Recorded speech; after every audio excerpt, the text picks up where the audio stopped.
What's up, beautiful people? It's your boy Jege. How are you doing? I'm having a fantastic day.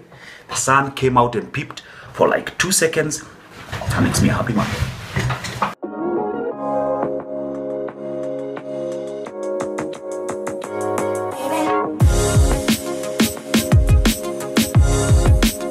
I hope this finds you fantastic.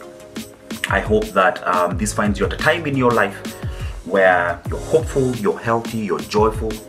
And if you happen not to be going through such a phase, then I hope that you can at least be grateful for what you have, because I promise you this, there's always something to be grateful for. Today just happens to be one of those days when I don't do anything. Today I'm indoors watching movies, playing with the baby. Just got some lip balm. Just realized it makes me look a bit. One moment. That's a bit more civilized. So today is a special day, and by special I mean it's one of those days when I don't do anything, and I guess it segues very well into what I was hoping we could talk about today. Today I'm hoping we can have a conversation about the creative process, the creative mind, or the creative journey, and stuff like that. The reason I'm talking about this is because owing to just how misunderstood creatives are, me realizing what I was and what I wasn't took a much longer time than it should have. And so I thought, hey, as today's vlog, since I'm at home and it's not going to have all this visual excitement, let me talk about this. I'll try and keep it very short, because I've realized in the absence of visual variety, guys kind of get bored halfway through. I'll try and throw in some cutaways. Primary school was a nightmare. High school was even worse, academically speaking. The reason that was the case was the 844 system pumps you full of information, and then at the end of a certain period of time tests how well you've retained that information. Now, I'm not saying that 844 is a bad system. No, in fact, I'm saying it's a shit system. I was really bad at retaining information with the way it was taught, and for the longest time it affected my self-belief. I believed that I wasn't a smart guy. I believed that I was like the dumbest guy in the room. And if you're watching this and we went to school together, you know what I'm talking about. I really struggled in school. Something interesting happened. I went to Nyeri Baptist High School. Shout out Nyeri Bob! Oh, and by the way, I see that the Wildcats are making a comeback.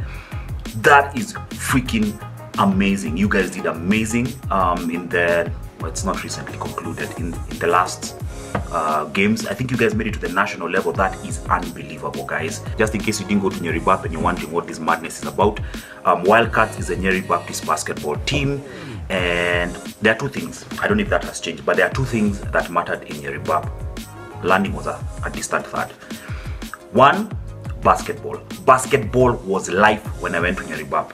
Two, music. Music was a big deal. The principal in Nyeri Bap then, I don't know if he's still there, Mr. Gashao.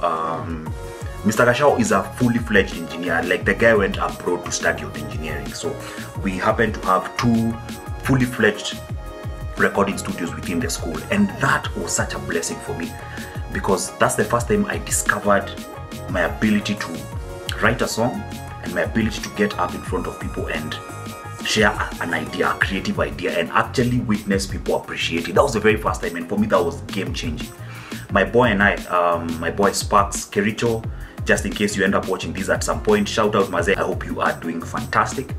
Kericho and I had this group called Transformed, and we did this Afro blend, Afro pop kind of music, gospel music. It was amazing. In Form 2 or 3, we got invited to perform at Chagolatinis. Oh, dude, I'd forgotten that one. I wish I had images from that. And so Sparks and I, we were growing these two afros in school, right? So during the holidays, and in this case during Chagolatinis, remember the zigzag lines? They were a big deal back then. So Sparks and I rocked up Chagolatinis looking like superstars. You guy, we curtain raised for Logombas. That's when Logombas were like out of this world big. Dude, we were two in high school gospel artists who had been invited to curtain raise for this guy. What an honor.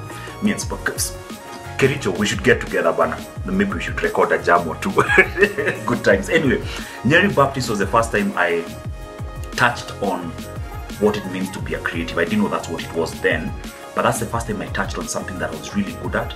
And I was like, oh, maybe I'm not completely useless. As life would have it, the stars aligned, and immediately after high school, my auntie who was living with at the time happened to know Kanji personally, and she introduced me to the guy, and me and Kanji struck a rapport immediately, and he gave me an internship, and I worked as an artist and rapporteur in his recording company. It was my job to seek out talent, to go and see who might be worth signing up. And I brought in a couple of guys, but the one I'm most proud of, because he happens to be a very close friend of mine as well, was Dan Aseda, Cheesy.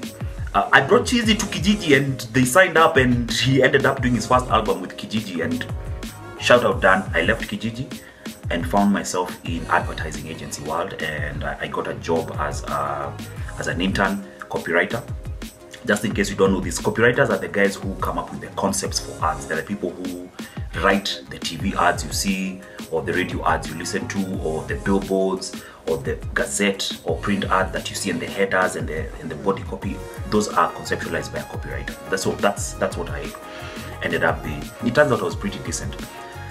It's my work during that time, especially with radio ads, that got me noticed by Nation Media Group. And if you've been watching these vlogs for a while, then you know how the story plays out from there. Anyway, I finally discovered this thing that I was great at. My ability was not to take in a ton of information and retain it, but the thing I did very well was taking a problem and finding a creative solution to it. That's the thing I do very well. I mean, my family and I live completely off this company that we built that depends on my creativity on a daily basis. Anyway, days like today, when I want to be at home watching movies, are sacred days for me.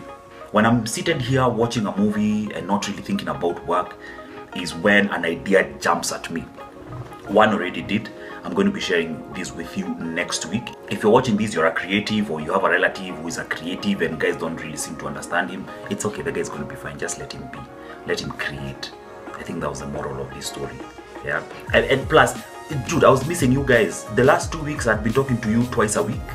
And then this week, I had to wait until Thursday to send my WhatsApp. I was missing you guys, so I just went to send my shout out. If you're watching this and you are not a subscriber, subscribe. We talk about real stuff here. Yeah, once in a while, there'll be rubbish to talk about, but we talk about real stuff here. The weekly status update. As of today, this amazing tiny community, can you stop calling it that? As of today, our community of amazing humans has got 219 subscribers. Amazing stuff coming in next week and the week after that. Some amazing stuff coming out. So keep watching. Heck, if you like, you can even share, like, comment. I really enjoy interacting with the comments. So please, if you have a moment, drop a comment. Manifest your best life possible and be good.